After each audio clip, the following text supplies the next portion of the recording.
New syllabus 2020-21 class 11th அக்கௌண்டன்சில இது unit 4 ledger ஜர்னலுக்கு அடுத்த lesson. Illustration 1. Pass journal entries for the following transaction and post them into ledger account. இப்ப லெட்ஜர்னா என்னன்னு பாத்துக்கலாம். நம்ம first இந்த டிரான்சாக்ஷன்ல journal போட்டுருவோம். போட்டுட்டு அடுத்த ப்ராசஸ் என்ன பண்ணுவோம்னா லெட்ஜர் அக்கௌண்ட் அப்படின்ட்டு அதுல போஸ்ட் பண்ணுவோம். லெட்ஜர் எதுக்கு நம்ம மெயின்டைன் பண்றோம்னா இப்ப ஜர்னல்ல என்ன பண்ணுவோம், cash to capital account, purchase to அரி அக்கௌண்ட், சேல்ஸ் அக்கௌண்ட், தனித்தனி அக்கௌண்ட் எல்லாம் போடுவோம்ல, அந்த அக்கௌண்ட்டுக்கு எல்லாம் தனித்தனியா ஓபன் பண்றது தான் லெட்ஜர். லெட்ஜரோட ஃபார்மேட் இப்படிதான் இருக்கும். இது வந்து டபுள் சைடு, அதாவது நீங்க லெட்ஜர் நோட்ல பாத்தீங்கன்னா டபுள் சைடு போடணும். இத இப்போ ஆபீஸ்ல கம்பெனில எல்லாம் பாத்தீங்கன்னா purchase department, sales department, financial department, தனித்தனி டிபார்ட்மெண்ட் இருக்கும் இல்லையா, அந்த மாதிரி தான் இங்கேயும். நம்ம furniture account, machinery account, purchase account தனித்தனியா அக்கௌண்ட் ஓபன் பண்ணிட்டோம். இப்ப கேஷ் அக்கௌண்ட்னு கேஷுக்கு தனியா அக்கௌண்ட் ஓபன் பண்ணிருக்கோம்னா அந்த மந்த் எண்ட்ல நம்ம அக்யூரேட்டா கண்டுபிடிக்கலாம். என்ன கண்டுபிடிக்கலாம், கேஷ் நம்மளுக்கு எவ்வளவு போயிருக்கு அப்படின்றத நம்ம அக்யூரேட்டா கண்டுபிடிச்சிடலாம். அதே மாதிரி பர்ச்சேஸ் அக்கௌண்ட் நம்ம தனியா ஓபன் பண்ணோம்னா இந்த மந்த் நம்ம எவ்வளவு குட்ஸ் பர்ச்சேஸ் பண்ணிருக்கோம், யார்கிட்ட இருந்தெல்லாம் வாங்கியிருக்கோம், நம்ம நிறைய பேர்கிட்ட இருந்து பர்ச்சேஸ் பண்ணிருப்போம், யார்கிட்ட இருந்தெல்லாம் எவ்வளவு வாங்கியிருக்கோம் அப்படின்றத தெரிஞ்சுக்கலாம். கிரெடிட்டார்ஸ், இப்ப ஹரிஷ்ன்றது கிரெடிட்டார் வச்சுக்கோங்க, அவருக்கு தனியா நம்ம ஓபன் பண்ணோம்னா எப்பெல்லாம் நம்ம அவர்கிட்ட இருந்து பர்ச்சேஸ் பண்ணோம், அவருக்கு நம்ம எவ்வளவுலாம் அமௌண்ட் பே பண்ணணும் அப்படின்றத தனித்தனியா அக்யூரேட்டா தெரிஞ்சுக்கிறதுக்காக தான் நம்ம தனித்தனி அக்கௌண்ட் ஓபன் பண்றோம். இப்ப சம்குள்ள போலாம். ஃபர்ஸ்ட் நம்ம ஜர்னல் என்ட்ரி போட்டு முடிச்சிடலாம். June 1st, Basu started business with cash 50,000. Format கரெக்டா போட்டுக்கணும். June 1st, 2017 கேஷ் பிசினஸ் குள்ள வந்திருக்கு, அதனால கேஷ் அக்கௌண்ட் டெப்டா கேபிட்டலா வந்திருக்கு. சோ 2 கேபிட்டல் அக்கௌண்ட், 2 பாசு கேபிட்டல்னு போட்டுக்கலாம். நான் ஏன் இந்த ப்ரொப்ரைட்டரோட நேமை மென்ஷன் பண்ணோம்னா நமக்கு இப்ப 11th பொறுத்த வரைக்கும் பார்ட்னர்ஷிப் கிடையாது, 12thல பார்ட்னர்ஷிப் இருக்கு. பார்ட்னர்ஷிப்னா ஒரு 2-3 பேர் சேர்ந்து பிசினஸ் ஸ்டார்ட் பண்றது. அப்படி இருக்கும்போது ஒவ்வொருத்தவங்க எவ்வளவு கேபிட்டல் இன்வெஸ்ட் பண்ணாங்கன்றது இண்டிவிஜுவலா தெரியணும். இப்ப பாசு, ஹரி, மோகன் 3 பேரும் சேர்ந்து பிசினஸ் ஸ்டார்ட் பண்ணிருக்காங்கன்னா தனித்தனியா அவங்க எவ்வளவு கேபிட்டல் போட்டாங்கன்னு தெரிஞ்சுக்கிறதுக்காக தான் 2 கேபிட்டலுக்கு முன்னாடி அவங்க நேம மென்ஷன் பண்ணிக்கணும். நீங்க இனிமே போற சம்மல நேம மென்ஷன் பண்ணிக்கோங்க. Cash account debtor 50,000 to Basu capital account. Narration being business started with cash. June 4th, purchase furniture by paying cash for 6,000. Furniture purchase பண்ணிருக்கோம், goods பண்ணல. goods தவிர நம்ம asset purchase பண்ணோம்னா அந்த asset நேம் தான் டெபிட் பண்ணணும்.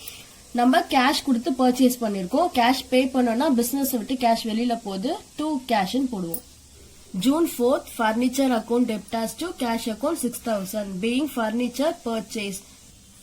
Already ஜர்னலுக்கு போட்ட video எல்லாம் ஜர்னலை பத்தி ரொம்ப எக்ஸ்பிளைன் பண்ணதால நான் இதுல ரொம்ப எக்ஸ்பிளைன் பண்ணல, கொஞ்சம் ஸ்பீடாவே பார்க்கலாம்.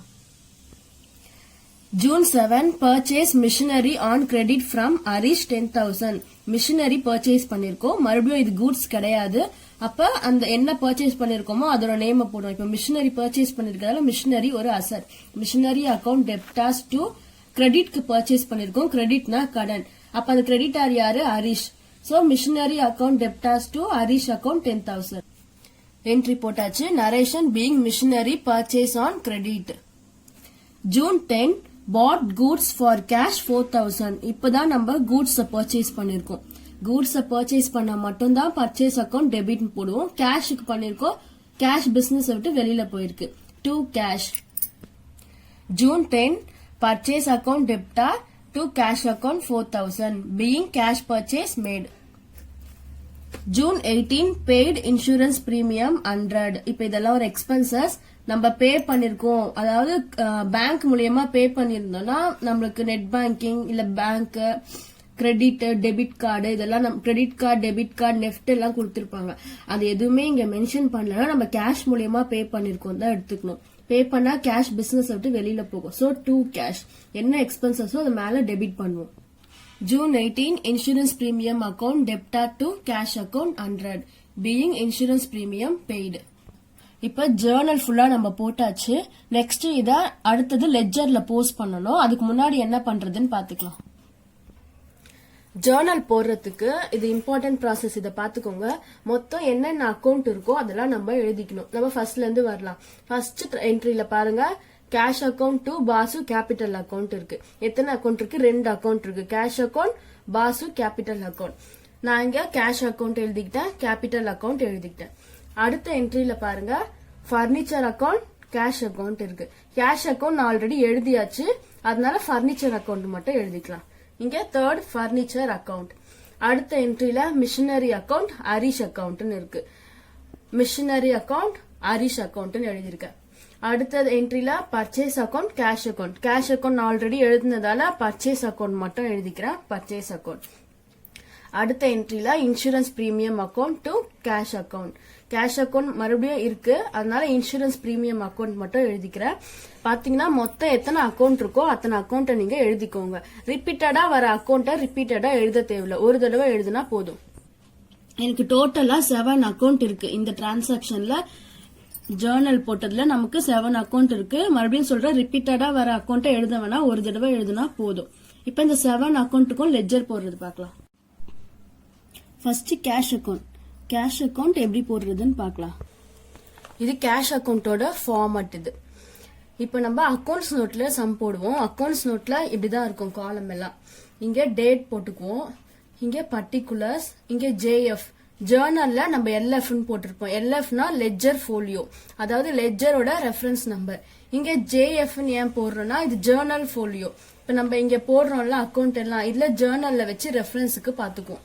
இங்க அமௌண்ட், மறுபடியும் இந்த சைட்ல டேட், பர்டிகுலர்ஸ், ஜேஎஃப், அமௌண்ட். இன்னொன்னு முக்கியமானது, இது டெபிட், இது கிரெடிட். இது டெபிட் சைடு, இது கிரெடிட் சைடு. இது ரொம்ப முக்கியம், நல்லா பாத்துக்கோங்க. இது டெபிட் சைடு, இது கிரெடிட் சைடு. இங்க கேஷ் அக்கௌண்ட்னு போடுவோம். நம்ம ஒவ்வொரு அக்கௌண்ட் போடும் போதும் தனித்தனியா ஃபார்மட் ஓபன் பண்ணிக்கணும். இப்ப நம்ம ஜேர்னல் எடுத்துக்கோங்க. ஜேர்னல்ல ஃபர்ஸ்ட் என்ட்ரி பாருங்க. இப்ப நம்ம கேஷ் அக்கௌண்ட் போடுறதால கேஷ் அக்கௌண்ட் எங்கெல்லாம் இருக்கோ அதை பார்ப்போம். ஃபர்ஸ்ட் என்ட்ரில கேஷ் அக்கௌண்ட் எங்க இருக்கு? டெபிட் சைட்ல இருக்கு. நல்லா பாத்துக்கோங்க. கேஷ் அக்கௌண்ட் டெப்டார்னு டெபிட் சைட்ல அமௌண்ட் போட்டிருக்கோம். அப்ப கேஷ் அக்கௌண்ட் டெபிட் சைட்ல இருக்கு. கேஷ் அக்கௌண்ட் போடுறதால கேஷ் அக்கௌண்ட் எந்த சைட்ல இருக்கோ நம்மளும் அதே சைட்ல தான் என்டர் பண்ணுவோம். ஓகேவா? டேட் என்னது? 2017 ஜூன் 1. கேஷ் அக்கௌண்ட் ஜேர்னல்ல டெபிட் சைடு இருந்ததால நான் டெபிட் சைட்ல தான் என்டர் பண்ண போறேன். டெபிட் சைட்ல 2017 ஜூன் 1 டேட் போட்டுக்கிட்டேன். ஆனா நான் என்ன என்டர் பண்ண போறேன்? கேஷ் அக்கௌண்ட்டுக்கு ஆப்போசிட்ல என்ன இருக்கு? டு பாசு கேபிட்டல்னு இருக்கு. கேஷ் அக்கௌண்ட் போடும்போது அது எந்த சைட்ல இருக்குன்னு பார்த்து அந்த சைட்ல என்டர் பண்ணணும். ஆனா அதுக்கு ஆப்போசிட்டா என்ன இருக்கோ அதை தான் என்டர் பண்ணணும். ஆப்போசிட்டா டு பாசு கேபிட்டல் அக்கௌண்ட்னு இருக்கு, அதனால நான் அதை என்டர் பண்ணிருக்கேன். அமௌண்ட் 50,000 இருக்கு, சோ 50,000 போட்டிருக்கேன். அடுத்தது அடுத்த என்ட்ரி வாங்க. அங்க கேஷ் அக்கௌண்ட் எங்க இருக்குன்னு பார்க்கலாம். இங்க கேஷ் அக்கௌண்ட் கீழே கிரெடிட் சைட்ல இருக்கு. டு கேஷ் அக்கௌண்ட் போட்டு கிரெடிட் சைட்ல 6,000 நான் போட்டிருக்கேன். கேஷ் அக்கௌண்ட் கிரெடிட் சைட்ல இருக்கிறதால நான் இப்ப இதை எங்க என்டர் பண்ண போறேன்? கிரெடிட் சைட்ல என்டர் பண்ண போறேன். ஆனா என்ன என்டர் பண்ண போறேன்? அதுக்கு ஆப்போசிட்டா என்ன இருக்கோ அதை தான் என்டர் பண்ண போறேன். கேஷ் அக்கௌண்ட்டுக்கு ஆப்போசிட்டா எனக்கு பர்னிச்சர் அக்கௌண்ட் இருக்கு. சோ கேஷ் அக்கௌண்ட் கிரெடிட் சைட்ல இருக்கிறதால கிரெடிட் சைட்ல பர்னிச்சர் அக்கௌண்ட்னு என்டர் பண்ண போறேன். இங்க டெபிட் சைட்ல எப்படி 2 போட்டு ஸ்டார்ட் பண்ணுவோனோ அதே மாதிரி கிரெடிட் சைட்ல என்டர் பண்ணும்போது பை அப்படின்னு போட்டு தான் ஸ்டார்ட் பண்ணும். அந்த டிரான்சாக்சனோட டேட் பாத்தீங்கன்னா 2017 ஜூன் 4. நான் டேட் போட்டுக்கிறேன். எனக்கு கேஷ் அக்கௌண்ட் கிரெடிட் சைட்ல இருந்ததால நான் கிரெடிட் சைட்ல என்டர் பண்றேன். அந்த என்ட்ரில எனக்கு கேஷ் அக்கௌண்ட்டுக்கு ஆப்போசிட்டா பர்னிச்சர் இருந்துச்சு, அதனால ஃபார்மட் படி பைன்ற வேர்டு வச்சு ஸ்டார்ட் பண்ணுவோம். By furniture account 6,000. அடுத்த என்ட்ரில கேஷ் அக்கௌண்டே கிடையாது, சோ விட்டுறலாம். அதுக்கு அடுத்த என்ட்ரி வாங்க. ஜூன் 10ல மறுபடியும் கேஷ் அக்கௌண்ட் கிரெடிட் சைட்ல இருக்கு. அதுக்கு ஆப்போசிட்டா பர்ச்சேஸ் அக்கௌண்ட்னு இருக்கு. ஜூன் 10 கேஷ் அக்கௌண்ட் கிரெடிட் சைட்ல இருந்ததால நான் கிரெடிட் சைட்ல என்டர் பண்றேன். அதோட ஆப்போசிட்ல எனக்கு பர்ச்சேஸ் அக்கௌண்ட்னு இருந்துச்சு, அதனால பை பர்ச்சேஸ் அக்கௌண்ட் 4,000. அடுத்தது June 18 insurance premium account to cash account. Cash இங்கேயும் கிரெடிட் சைட்ல இருக்கு, ஆப்போசிட்ல இன்சூரன்ஸ் பிரீமியம் இருக்கு 100. ஜூன் 18 கேஷ் அக்கௌண்ட் கிரெடிட் சைட்ல இருக்கிறதால நான் கிரெடிட் சைட்ல தான் என்டர் பண்றேன். ஆப்போசிட்ல இன்சூரன்ஸ் பிரீமியம் இருக்கு, அதனால பை இன்சூரன்ஸ் பிரீமியம் 100 போட்டாச்சு. இப்ப ஜேர்னல் ஃபுல்லா முடிஞ்சிருச்சு. ஜேர்னல்ல எங்கெல்லாம் கேஷ் அக்கௌண்ட் இருக்கோ அது ஃபுல்லாமே நம்ம லெட்ஜர்ல போஸ்ட் பண்ணிட்டோம். இது பேரு தான் போஸ்டிங். லெட்ஜர் அக்கௌண்ட்ல போஸ்ட் பண்றது. அடுத்த ஸ்டெப் என்ன பண்ணணும்னா பேலன்ஸ் பண்ண போறோம். பேலன்ஸ் பண்றதுக்கு நம்ம என்ன பண்ணணும், நம்மளுக்கு இந்த ரெண்டு சைடு பார்த்தாலே தெரியுது எந்த சைடுல ஹையஸ்ட் அமௌண்ட் இருக்குன்னு. கண்டிப்பா இந்த சைடுல தான் 50,000 ஹையஸ்ட் அமௌண்ட் இருக்கு. இதை நம்ம டோட்டல் பண்ணோம்னா 10,100 தான் வரும். அப்ப இங்க 50,000 இருக்கும்போது இதுதான் ஹையஸ்ட் சைடு. இங்க ஹையஸ்ட் சைடா இருக்கும்போது இந்த அமௌண்ட் அப்படியே நீங்க கீழே கொண்டு வந்து 50,000 போட்டுக்கோங்க. போட்டுட்டீங்களா? அதே அமௌண்ட அதே லைன்ல ஆப்போசிட் சைடுக்கு கொண்டு போகணும். ஒருவேளை இங்க ஹையஸ்டா இருந்துச்சுன்னா இங்க கீழே போட்டு இந்த சைடு கொண்டு வரணும். எந்த சைடு ஹையஸ்டா இருக்கோ அதை கீழே போட்டு அதுக்கு ஆப்போசிட் சைடுல கொண்டு போகணும். இங்க 50,000 அப்படின்னு போட்டிருக்கீங்க. அடுத்த ஸ்டெப் என்ன பண்ணணும், இங்க மொத்தம் எவ்வளவு அமௌண்ட் இருக்கோ அதை டோட்டல் பண்ணிக்கணும். இது எனக்கு மொத்தம் பாத்தீங்கன்னா 10,100 வருது. இந்த 10,100 இந்த 50,000ல இருந்து மைனஸ் பண்ணணும். இந்த அமௌண்ட்டை டோட்டல் பண்ணி மைனஸ் பண்ணதுல எனக்கு என்ன கிடைச்சது, 39,900 கிடைச்சது. அத நம்ம இங்க 39,900 போடுவோம். போட்டுட்டு அதுக்கு ஸ்ட்ரெயிட்டா என்ன பண்ணணும்னா ஜூன் 30 போடணும். ஏன் 30 போடுறோம்னா இந்த மந்தோட லாஸ்ட் டேட் 31 30 பாத்துக்கோங்க. எது லாஸ்ட் டேட்டோ அதை போட்டுட்டு பை இந்த சைடு ஃபார்மட் படி நம்ம எது போட்டாலும் பை போட்டு தான் ஸ்டார்ட் பண்ணணும். பை பேலன்ஸ் சிடி அப்படின்னா கேரி டவுன் அப்படின்னு அர்த்தம். புரியுதா? நம்ம இங்க இது அப்படியே இங்க கொண்டு போறோம். இங்க மேல இருக்கிறதுல டோட்டல் பண்ணி அதுல மைனஸ் பண்ணி அந்த அமௌண்ட்டை இந்த மந்தோட லாஸ்ட் டேட் போட்டுட்டு பை பேலன்ஸ் கேரி டவுன் அப்படின்னு போட்டிருக்கோம். போட்டுட்டு அடுத்த ஸ்டெப் என்ன பண்ணோம், நம்ம இந்த சைடுல பேலன்ஸ் பண்ணிருக்கோம் இல்லையா, இதுக்கு ஆப்போசிட் சைடு அது இங்க டெபிட் சைடு. அதே அமௌண்ட்டை இங்க கொண்டு வந்துட்டு இந்த சைடு ஃபார்மட் படி எப்படி ஸ்டார்ட் பண்ணணும், டூ ஸ்டார்ட் பண்ணணும். To balance brought down. ஓகேவா?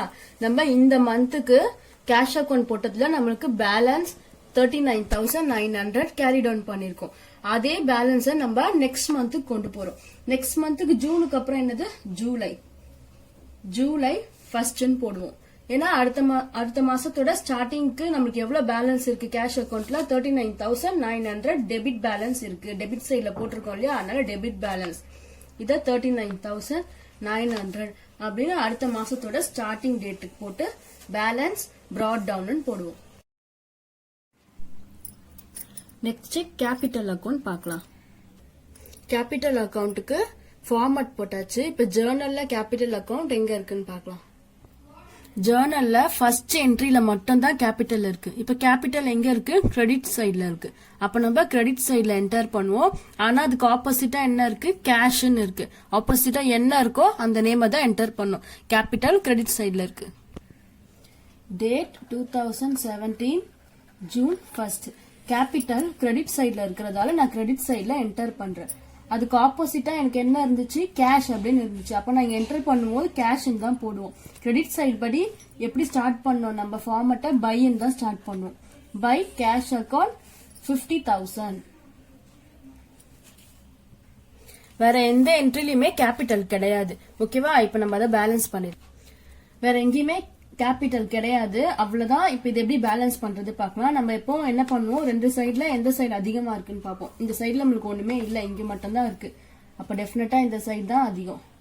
50,000 போட்டிருக்கோம். அது அப்படியே நம்ம இந்த சைடு எடுத்துட்டு வந்து போடணும். இப்போ மேல அமௌண்ட் இருந்துச்சுன்னா அதை டோட்டல் பண்ணி மைனஸ் பண்ணுவோம். மேல அமௌண்டே கிடையாது. அப்ப நமக்கு இதே தான் பேலன்ஸ் கிடைக்கும். இந்த சைட் ஃபார்மட் படி என்னன்னு ஸ்டார்ட் பண்ணணும், டூ ஸ்டார்ட் பண்ணணும். To balance carry down 50,000. இதுக்கு நம்ம என்ன டேட் போடுவோம், இந்த மந்தோட லாஸ்ட். இது ஜூன் மந்த்ன்றதால நான் ஜூன் 30 போட்டிருக்கேன். நெக்ஸ்ட் ஸ்டெப் என்ன பண்ணணும், நம்ம இந்த சைட்ல பேலன்ஸ் பண்ணோம்னா அதை ஆப்போசிட் சைட்ல இங்க கேரி டவுன் பண்ணிருக்கோம் இல்லையா, அதை ஆப்போசிட் சைட்ல brought down பண்ணுவோம். எப்பவும் brought down பண்ணும்போது நெக்ஸ்ட் மந்தோட ஃபர்ஸ்ட் டேட் தான் போடுவோம். ஜூலை 1. இந்த சைட் ஃபார்மட் படி பை தான் ஸ்டார்ட் பண்ணோம்.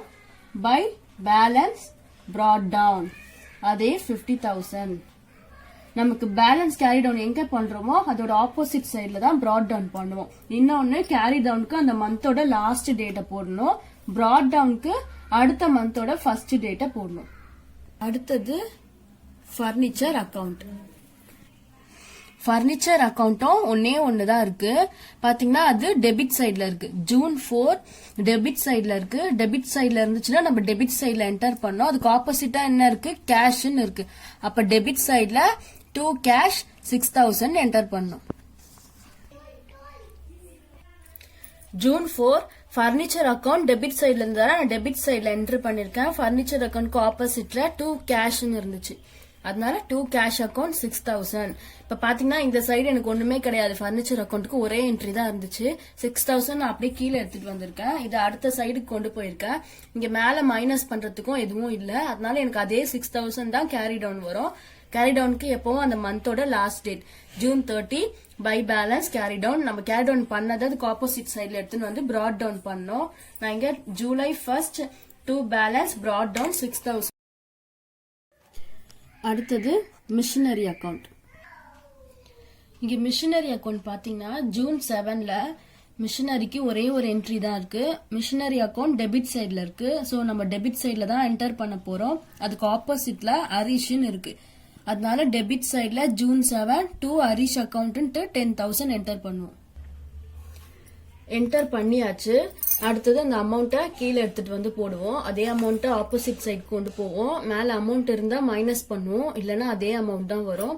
அதை நம்ம இந்த மந்தோட லாஸ்ட் டேட் போட்டு பை பேலன்ஸ் கேரி டவுன் போடுவோம். கேரி டவுன் பண்ணதை அதோட ஆப்போசிட் சைட்ல நெக்ஸ்ட் மந்தோட ஃபர்ஸ்ட் டேட் ஜூலை 1 போட்டு 2 பேலன்ஸ் பிராட் டவுன் 10,000 போட்டிருக்கோம். அடுத்தது ஹரிஷ் அக்கௌண்ட். ஹரிஷ் அக்கௌண்ட் பாருங்க, இதுவும் ஒரே ஒரு என்ட்ரி தான் இருக்கு. June 7 machinery account debtors to Harish account. இப்போ ஹரிஷ் எந்த சைட்ல இருக்கு, கிரெடிட் சைட்ல இருக்கு. கிரெடிட் சைட்ல இருக்கிறதால நம்ம கிரெடிட் சைட்ல என்ட்ரி பண்ணுவோம். ஆப்போசிட்ல மிஷினரின்னு இருக்கு. அப்ப கிரெடிட் சைட்ல ஜூன் 7 பை மிஷினரி அக்கௌண்ட் 10,000. இப்ப நம்ம சொன்ன மாதிரி கிரெடிட் சைட்ல போட்டாச்சு. அதே அமௌண்ட்டை கீழே எடுத்துட்டு வந்து பண்ணுவோம். அது ஆப்போசிட் சைட்ல கொண்டு வந்திருக்கோம். இங்க அமௌண்ட் இல்ல, மைனஸ் பண்ண முடியாது. அதனால அதே அமௌண்ட்டை அந்த மந்தோட லாஸ்ட் டேட் ஜூன் 13 போட்டு 2 பேலன்ஸ் கேரி டவுன் பண்ணிருக்கோம். கேரி டவுன் பண்ணதை ஆப்போசிட் சைடுக்கு எடுத்துன்னு வந்து பிராட் டவுன் பண்ணுவோம். பிராட் டவுன் பண்ணும்போது நெக்ஸ்ட் மந்தோட ஃபர்ஸ்ட் டேட் போட்டு பிராட் டவுன் பண்ணிருக்கோம். Next purchase account. Purchase account பாருங்க, June 10 purchase account debtors to cash அக்கௌண்ட்னு இருக்கு. பர்ச்சேஸ்க்கு ஒரே என்ட்ரி மட்டும் தான் இருக்கு. பர்ச்சேஸ் டெபிட் சைட்ல இருக்கிறதால நம்ம டெபிட் சைட்ல என்டர் பண்ணணும். ஆப்போசிட்ல 2 கேஷ்னு இருக்கு. அப்ப டெபிட் சைட்ல ஜூன் 10 2 கேஷ் அக்கௌண்ட் 4,000 பர்ச்சேஸ் அக்கௌண்ட்ல என்டர் பண்ணணும். பர்ச்சேஸ் அக்கௌண்ட் ஓபன் பண்ணி ஃபார்மட் போட்டு பர்ச்சேஸ் டெபிட் சைட்ல இருக்கிறதால டெபிட் சைட்ல என்டர் பண்ணணும். ஆப்போசிட்ல 2 கேஷ்னு இருக்கிறதால 2017 ஜூன் 10 2 கேஷ் அக்கௌண்ட் 4,000 போட்டிருக்கோம். அதே அமௌண்ட்டை கீழே போட்டிருக்கோம் 4,000. அந்த அமௌண்ட்டை ஆப்போசிட் சைடு எடுத்துட்டு போனோம்.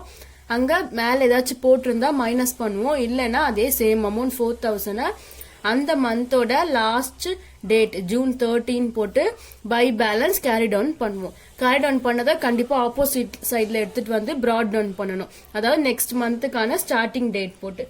சோ நெக்ஸ்ட் மந்த்துக்கான ஸ்டார்டிங் டேட் என்னது, ஜூலை 1 2 பேலன்ஸ் பிராட் டவுன் 4,000. அதாவது ஜூலை 1 நமக்கு பர்ச்சேஸ் அக்கௌண்ட்ல பாத்தீங்கன்னா டெபிட் பேலன்ஸ் டெபிட் சைட்ல இருக்கு இல்லையா, சோ டெபிட் பேலன்ஸ் 4,000 இருக்குன்னு அர்த்தம். அடுத்தது இன்சூரன்ஸ் பிரீமியம் அக்கௌண்ட். இதுதான் லெட்ஜரோட லாஸ்ட் அக்கௌண்ட். ஜூன் 18 இன்சூரன்ஸ் பிரீமியம்க்கும் ஒரே என்ட்ரி தான். Insurance premium account debtors to cash account. Insurance premium debit சைட்ல இருக்கு. அதனால நம்ம டெபிட் சைட்ல தான் என்டர் பண்ணுவோம். ஆப்போசிட்ல 2 கேஷ்னு இருக்கிறதால டெபிட் சைட்ல 2 கேஷ் என்டர் பண்ணுவோம். நம்ம டெபிட் சைட்ல 2 கேஷ் 100 rupees என்டர் பண்ணிட்டோம். இன்சூரன்ஸ் பிரீமியம் அக்கௌண்ட்ல அதே அமௌண்ட்டை கீழே கொண்டு வந்திருக்கோம். ஆப்போசிட் சைடுக்கு எடுத்துட்டு போயிருக்கோம். மேல அமௌண்ட் இல்லாததால அந்த மந்தோட லாஸ்ட் டேட் போட்டு பேலன்ஸ் கேரி டவுன் பண்ணிருக்கோம். கேரி டவுன் பண்ணதை நெக்ஸ்ட் மந்த் ஸ்டார்டிங் டேட் போட்டு பிராட் டவுன் பண்ணணும். இப்ப இன்சூரன்ஸ் பிரீமியம்ல ஜூலை 1 டெபிட் பேலன்ஸ் எவ்வளவு இருக்கு, 100 rupees இருக்கு. இப்போ எல்லா என்ட்ரிக்குமே நம்ம லெட்ஜர் போஸ்ட் பண்ணியாச்சு. லெட்ஜர் போடுறதுக்கு ஜேர்னல் தான் ரொம்ப முக்கியம். ஜேர்னல் கரெக்டா தெரிஞ்சா மட்டும்தான் லெட்ஜரை கரெக்டா போட முடியும். நீங்க என்ன பண்ணணும், ஃபர்ஸ்ட் ஜேர்னலை போட்டுட்டு மொத்தம் எத்தனை அக்கௌண்ட் இருக்கு அப்படின்றத எழுதிக்கணும். எழுதிக்கிட்டு அதுக்கப்புறமா லெட்ஜர்ல போஸ்ட் பண்ணணும். புக்ல பாத்தீங்கன்னா இந்த இல்லஸ்ட்ரேஷன் சம்க்கு சொல்யூஷன் எப்படி கொடுத்திருப்பாங்க, வெறும் போஸ்டிங் மட்டும் கொடுத்திருப்பாங்க. இங்க நான் பண்ணல பேலன்ஸ் அதெல்லாம் போட்டிருக்க மாட்டாங்க. நம்ம இனிமே வர எல்லா சம்முக்கும் கண்டிப்பா பேலன்ஸ் பண்ணணும். அதனால நீங்களும் பேலன்ஸ் பண்ணியே போடுங்க.